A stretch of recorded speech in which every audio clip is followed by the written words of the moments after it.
Hello दोस्तों, एक बार फिर से आपके अपने यूट्यूब चैनल डीएलएड नॉलेज में स्वागत है। हम इस वीडियो में डीएलएड तृतीय सेमेस्टर के तृतीय प्रश्न पत्र विज्ञान से के कुछ अति लघुत्तरीय प्रश्न लेकर आए हुए हैं, जो परीक्षा के दृष्टिकोण से बहुत ही आवश्यक है।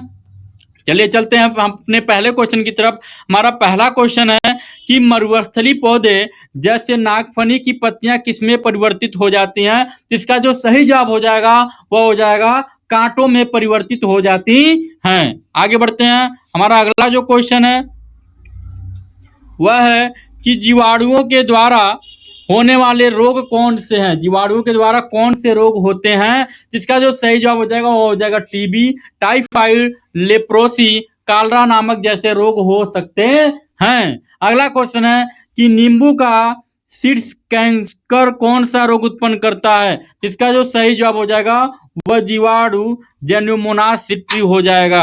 आगे बढ़ते हैं। अगला जो क्वेश्चन है कि दूध को दही में बदलने वाले जीवाणु का क्या नाम है। इसका जो सही जवाब हो जाएगा लैक्टोबैसिलस, जो दूध को दही में बदल देता है। आगे बढ़ते हैं। हमारा जो अगला क्वेश्चन है कि लाभदायक जीवाणुओं के नाम बताइए।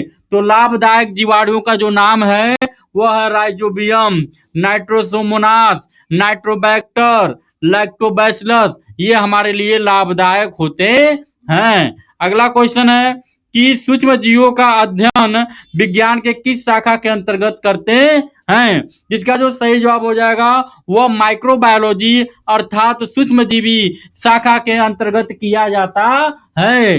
अगला क्वेश्चन है कि सूक्ष्म जीवी के पिता कौन है। इसका जो सही जवाब हो जाएगा ये हो जाएगा एंटोनी वान ल्यूवेनहॉक सूक्ष्म जैविक के पिता कहे जाते हैं। अगला क्वेश्चन है कि विषाणुओं द्वारा होने वाली बीमारियां कौन सी हैं।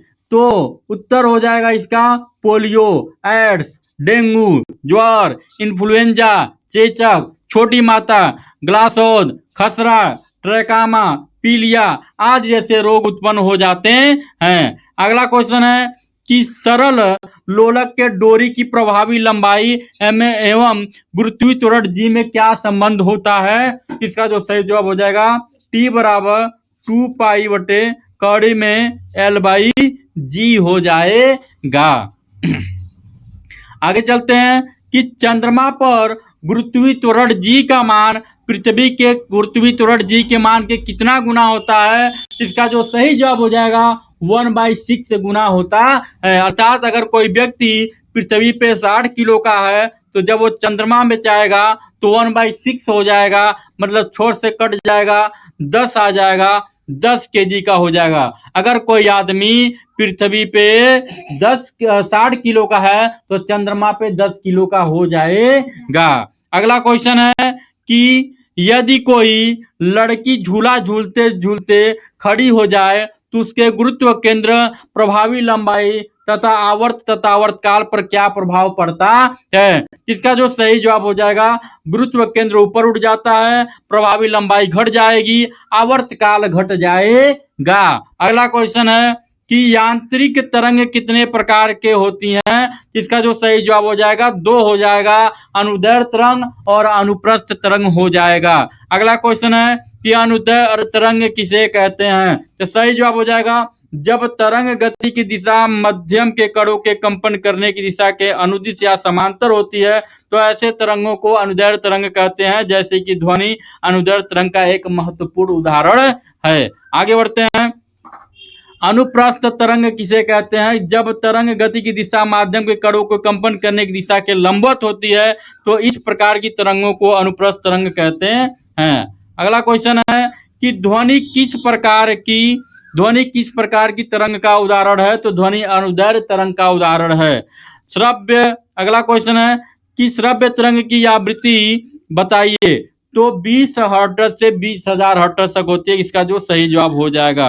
अगला क्वेश्चन है कि पराश्रव्य तरंगे की आवृत्ति बताइए कितनी होती है। जिसका जो सही जवाब हो जाएगा वह 20 हर्ट्ज से अधिक होता है पराश्रव्य तरंगों की आवृत्ति, याद रखिएगा। आगे बढ़ते हैं कि जीवों के विलुप्तीकरण का कारण बताइए। तो जीवों के विलुप्तीकरण का प्रमुख कारण है जलवायु परिवर्तन। वही जीव पृथ्वी पर जीवित रहते हैं जो अपने आप को जलवायु के अनुरूप रख पाते हैं। विलुप्त जीवों में गिद्ध, स्पर्शगंधा आदि जीव आते हैं। आगे बढ़ते हैं कि कुक्कुट पालन के अंतर्गत किस जीव का पालन होता है? तो कुक्कुट पालन के अंतर्गत मुर्गों का पालन होता है। किसका पालन होता है? मुर्गों का पालन होता है। अगला क्वेश्चन है कि हरित क्रांति के जनक कौन है? तो नॉर्मन ई बोरलॉग हरित क्रांति के जनक माने जाते हैं। अगला क्वेश्चन है कि ध्वनि की तीव्रता का मापन किसमें किया जाता है? तो डेसिबल में ध्वनि की तीव्रता का मापन किया जाता है। अगला क्वेश्चन है कि प्रतिध्वनि किसे कहते हैं? जब ध्वनि तरंगे दूर स्थित किसी दृढ़ टावर या पहाड़ से टकराकर परिवर्तित होती है, इस परावर्तित ध्वनि को प्रतिध्वनि कहते हैं। वही ध्वनि हमें सुनाई देती है। हृदय की बीमारी तथा उच्च रक्तचाप का कारण बताइए? तो ज्यादा वसा का सेवन करना। आगे बढ़ते हैं कि जीवाणुओं द्वारा होने वाली बीमारियां कौन सी हैं? कि जीवाणुओं द्वारा होने वाली बीमारियां टिटनेस, हैजा, टाइफाइड, क्षय रोग, डिप्थीरिया, प्लेग, काली खांसी, निमोनिया, कड़ी गनीरिया, सिफिलिस आदि जैसे रोग हो जाते हैं। अगला क्वेश्चन है कि आवर्त काल किसे कहते हैं? कि एक दोलन द्वारा पूरा करने में लगा समय को आवर्त काल कहते हैं। अगला क्वेश्चन हमारा है आवृत्ति तथा आवर्त काल में संबंध बताइए? तो आवृत्ति बराबर होता है 1 आवर्त काल होता है। अपश्रव्य तथा पराश्रव्य तरंग में अंतर बताइए? तो 20 हर्ट्ज से कम आवृत्ति के यांत्रिक तरंगों को अपश्रव्य तथा 20 हर्ट्ज से अधिक आवृत्ति को यांत्रिक तरंगों को पराश्रव्य तरंगे कहते हैं। मतलब अपश्रव्य माने 20 से कम और पराश्रव्य मतलब 20 से अधिक, 20,000 से अधिक। अगला क्वेश्चन है कि किसी तरंग की आवृत्ति चाल तथा तरंग दैर्घ्य में संबंध लिखिए।